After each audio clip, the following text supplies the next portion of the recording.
Everyone, tonight we are going to have a very exciting event. Our guest tonight is Cathy Hollister. She is the co-author of It's Not Easy and Corona Global Lockdown. It is a privilege to have her here tonight. Today, in case you are in Canada. And I look forward to speaking with her.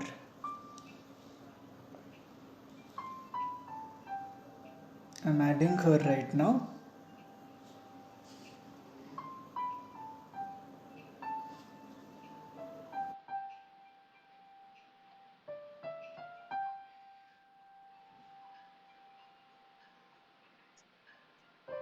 Namaste. Hello. Namaste. So, I'd like to know a little bit about you before we get into the books. How about starting from there? Sure. So I know you introduced my name. I'm Cathy Hollister. I live near Nashville, Tennessee. Sort of transplant here. I've not grown up here. I grew up in Michigan, so colder climates, but I'm enjoying living in the South. Currently retired about 7 years. I worked in public health dentistry. So I worked in dental public health for our Indian Health Service, which meant I was a consultant to several of the Native American tribes. A job that I loved very much, but I became eligible to retire 7 years ago, so I did. And now I'm extremely happy retiree.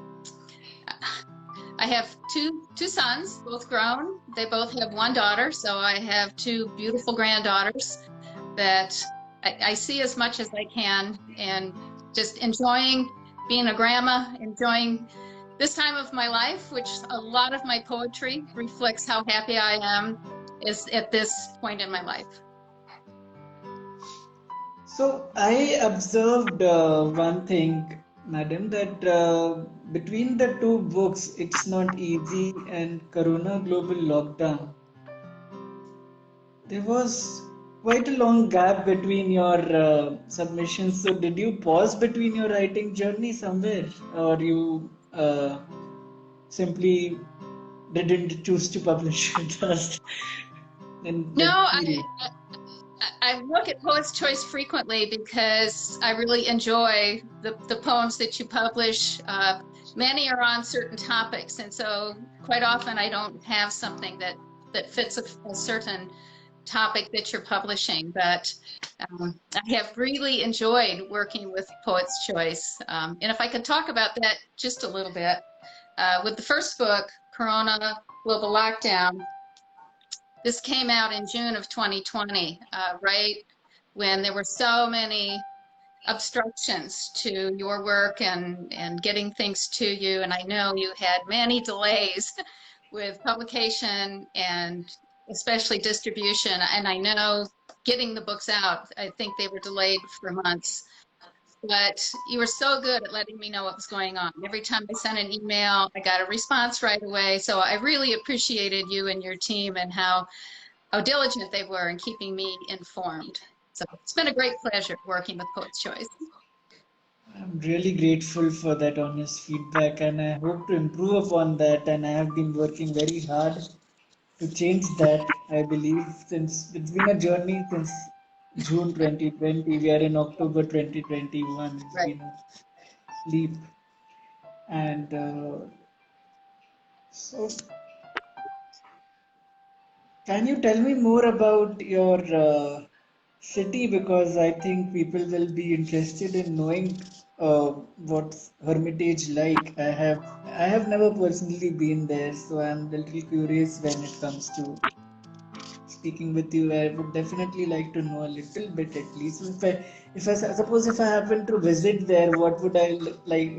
What would you suggest to look at or um, experience? Sure. Well, Hermitage is just outside of Nashville, Tennessee. So we're right in the center of the state of Tennessee. in the southeast of the United States. And of course, Nashville is famous for country music. And so if people enjoy country music, this is a wonderful place to visit. There are many, many, many small venues where people play music. The songwriters frequently play their own music. And so it's just great for wandering around downtown and going into the small bars and just listening to whomever is playing. But we have lots of kind of music here. We have a beautiful symphony orchestra. I personally am a dancer. I do contra dancing and English country dancing, and so that's different kind of music altogether. The contra is more of a bluegrass type music. There's a lot of Irish jigs and reels that we dance to. And English country dancing tends to be more music from the 1600s, 1700s, 1800s, and so it has a little more elegant feel to it frequently, not always. But so if you came to visit, it would depend on your interest. Do you like line dancing? You can do that here. You like country music? You can do that. Or if you come with me, I'll take you contra dancing or English country dancing. Show you how to do it. I feel like taking the flight next flight over and coming there right away.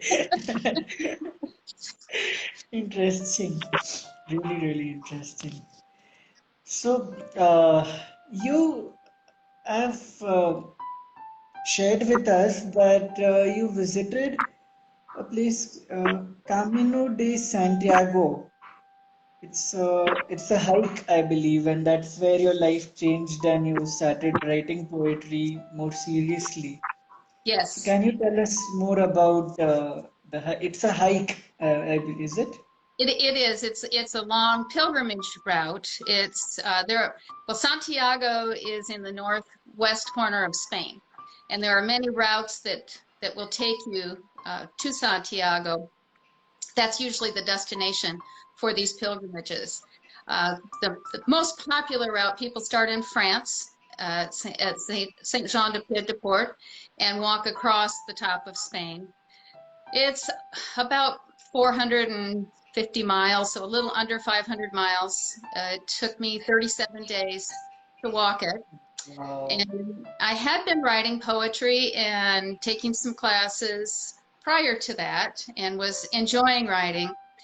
But I wrote several poems during that pilgrimage because it was a very emotional time for me.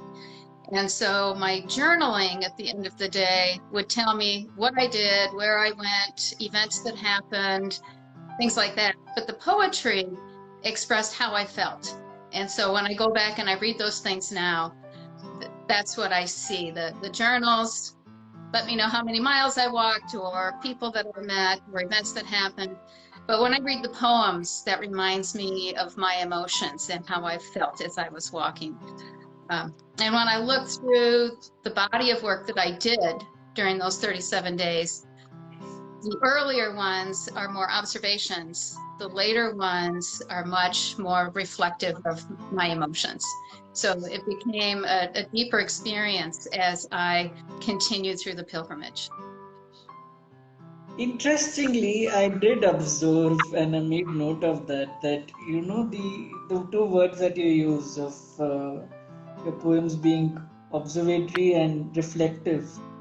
I did make a note of saying this to you that your poems show that you have very strong observational skills, and some of them show that you are a very reflective person who looks back upon life and likes to see how many sacrifices you've made and how you've traveled through your journey through life and everything about it, you know. So it's something to learn from, and I'd look up upon you because you mentioned a line here that joys I found in the later years of life. You know, so I'd like to I'd like to drive inspiration from that. What exactly do you mean by joys that I found in later years of my life? As in, what were Well, those? so, I'm older, I'm retired, and I have lived a wonderful life so far and plan on living much longer. But when I was younger, I frequently heard people bemoan getting older, just negative things about aging and getting older. And now that I am older, I'm discovering this is a wonderful time of life. And there are so many things that I'm enjoying now that I could not appreciate as a younger woman. And I have more perspective. Things don't upset me as much because I've probably experienced those things before and things worked out. So I don't get as rattled about everyday things as I used to. So those are some of the things that I'm really enjoying about this stage of my life. It's really a lot to take in, you know. I'm like learning from you, listening to you, and grasping a lot from you. What then can we hear you recite a few poems? What about? Do you want to recite anything in that's particular? Sure. I want to start with this Corona global lockdown. Um, and as I said, this came out in June of 2020, so it was fairly early in the pandemic. And we were just getting used to seeing people in masks, and we were adjusting to how we were living our life. And many of us were, instead of going out, we were using treadmills and exercise equipment. But that's a really poor substitute. The treadmill will give you a nice even walk, but it's just not the same as being outside and watching for the broken sidewalk or the tree that's across the path or being interrupted by people as you walk along. So we were making all those adjustments, and it was difficult, but in so many ways, there was so many good things to see. And so one day I was sitting out on my patio looking around, and it had gotten not quite as neat and tidy as I would prefer. There were many things that were overgrown and a little bit dirty. But as I looked at that space, I thought, well, those are the things that make it special. And those are the things that make it wonderful. Those things that aren't quite as perfect as maybe they could be. So that was how I wrote this poem. It's called Scraps. Delighted as a raccoon with an orange peel, the curiously masked revel in the scrappy. Junk drawers, dust bunnies, weedy gardens leading to Narnian magic. Slug snot, paw print, mysterious roots leading to know where elliptical and treadmill slack. Endorphins bloom and mist, entwined crooked trellis, mold the artful mud nest under the eaves, slowly dripping, designing a stylish mudscape, glistening, listening in the morning light. That I share this space, this time, these scraps, a wonder.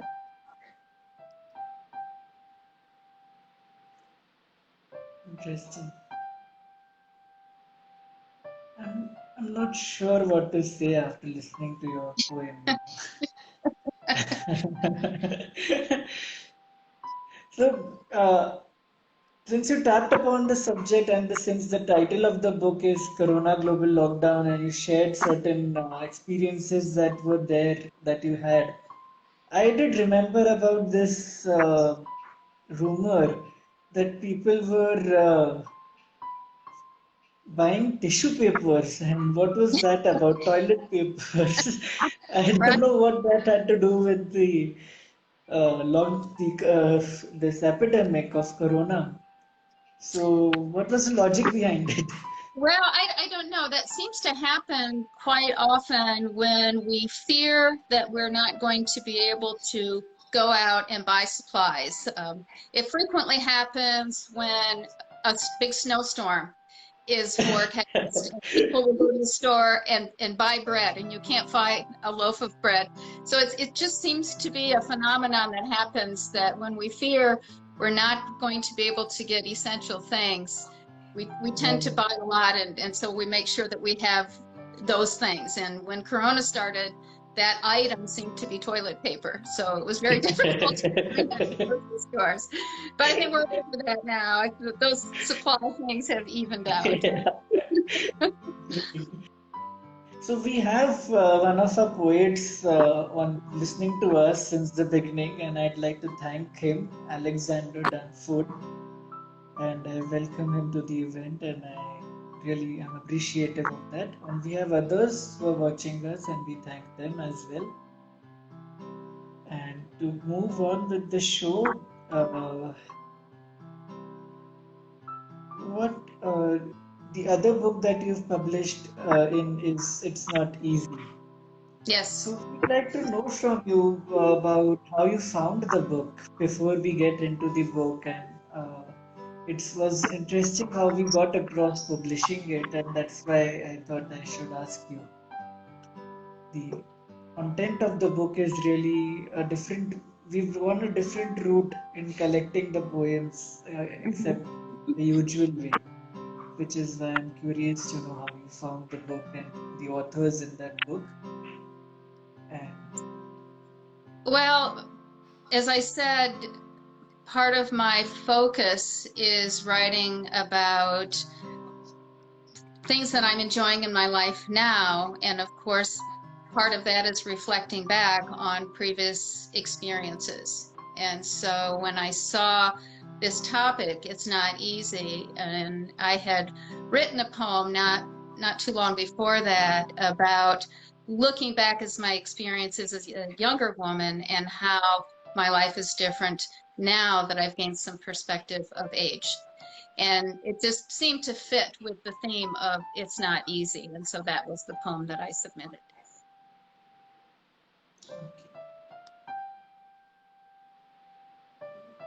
well, actually, I was taking a review of the book and we got something else.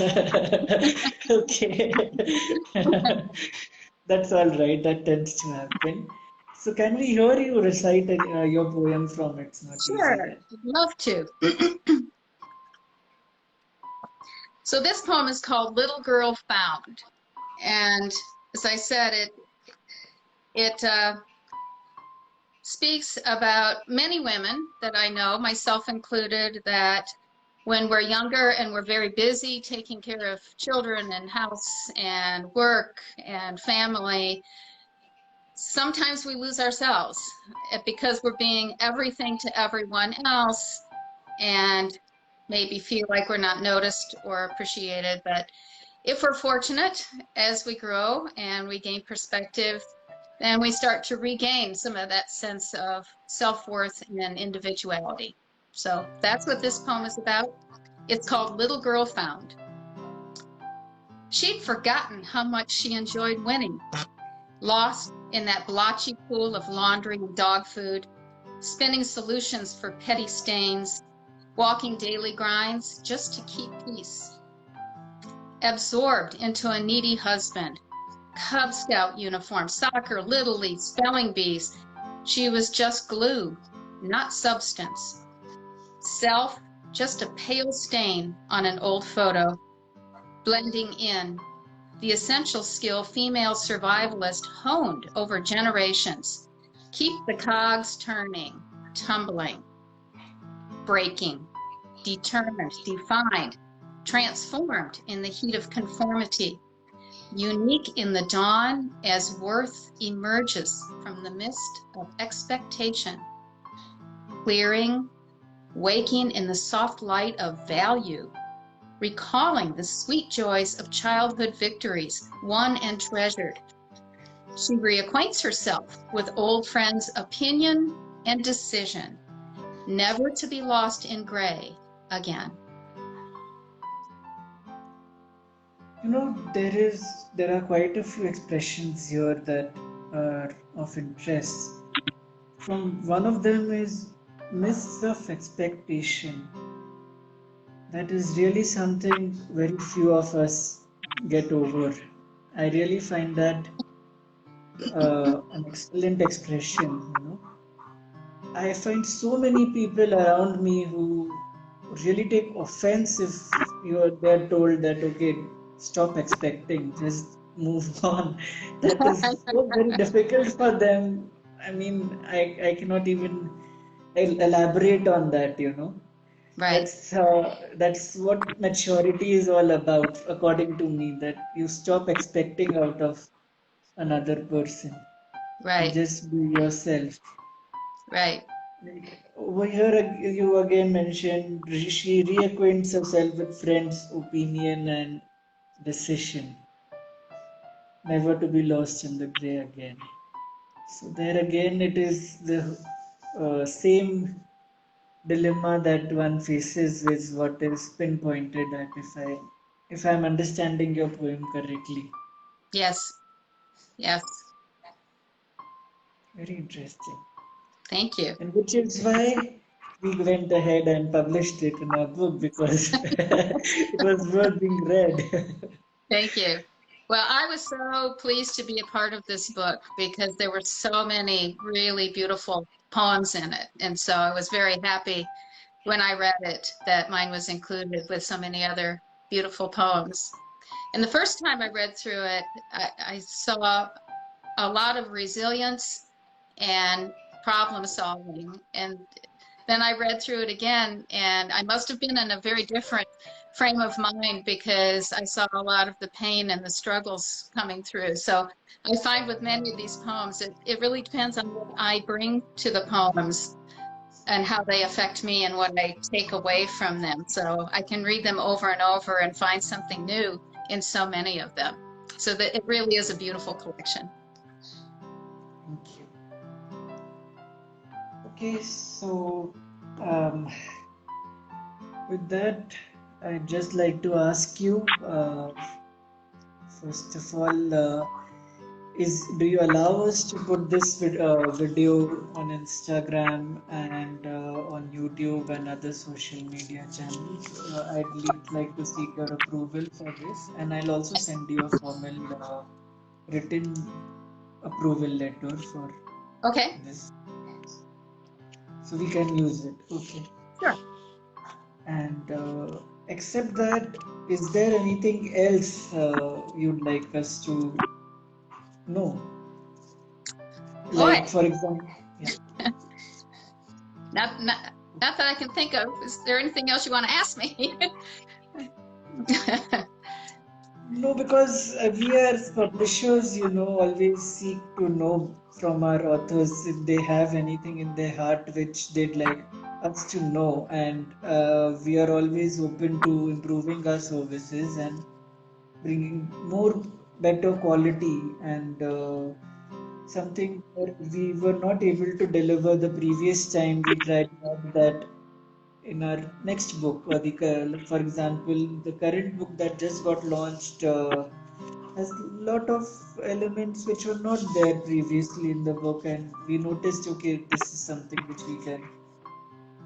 That is how we improve, which is why it's always. Um, but you know, I just don't want to end our conversation here. You are really an interesting person, and I want to know you more. I want to know about the hikes that are you still you know, you like traveling and you're into hiking. This was just one of the hikes that you mentioned, if I'm not mistaken here, that in Spain. And Spain is a beautiful country. I have myself been there to Madrid. It the flooring itself is so comforting, and it feels like the entire city is your home. It does not feel like you're out somewhere. It's amazing. Right. Any which way, I'd like you to share with us how anything that you learned out of your travels and your that made your that made poetry come out of you. You know, something somewhere where you visited strung a chord. What was your inspiration behind that poem that came out of you? Is what I'm trying to learn from you. Like, there is a different perspective to this question from different poets as to what during your day travels, picking up a pen and penning down that thought, it is something which one wants to know about. What was it that you saw or heard or smelt or felt Right. that made you? Yeah. Well, hiking is just so different depending on where I am. So the walk in Spain was very different than some of the walks that I do here in Tennessee. I'm in a hiking group, Tennessee Trails Association, and so I have a group of people that I hike with frequently. And so if I'm in the woods in the Smoky Mountains or other places close by, it's different sounds, different smells, different expectations, a different physical experience if I'm on a small trail with a lot of obstacles as opposed to if I'm in the desert where it's more wide open, but it's a lot drier and hotter. So every hike is different. It's a different experience and I have different expectations. I don't always write. Sometimes I just observe things around me, but it doesn't affect me as emotionally, and so I don't write. But the hike in Spain was definitely an emotional experience because of the aspect of being a pilgrim. I felt very cared for as a pilgrim. I felt like I was safe, and it was a very peaceful experience, a very calming experience. And at the end of the hike, I remember I was at the coast and watching and thinking about how different my life, my Camino life was. Just a life, a very simple existence, just carrying a backpack, and that's all I had with me was what I was carrying. And my day consisted of walking and stopping for coffee and speaking to other pilgrims. And it was very different than my life on the other side of that ocean that was full of just everyday life decisions and conflict and politics and taxes and the things that go with my life. And so how different my Camino life was than the life that was on the other side of that ocean I was watching. And so that inspired me while I was walking, and then especially as that journey, that particular journey, came to an end. Interesting. Okay, I believe with that we can come to the end of the show. Okay. I would like to thank everybody who joined us tonight, today. I would like to thank Instagram, and I would like to thank you. It's truly been a pleasure. We must stay in touch. If you ever visit India, you're more than welcome to come and stay with us. I would love to. I've never been to India. I'd love to visit. It's like we connect really well, and I find you really an interesting human being. I'd really like to learn and speak more with you, and you're really, really and very enthusing and very proactive person, very energetic, and I see that that's really something which I prize over anything else in a person, and that's what I'd like to say. Thank you. Well, it's nice to finally get a chance to meet you. We've emailed several times, but it's very nice to get to speak with you.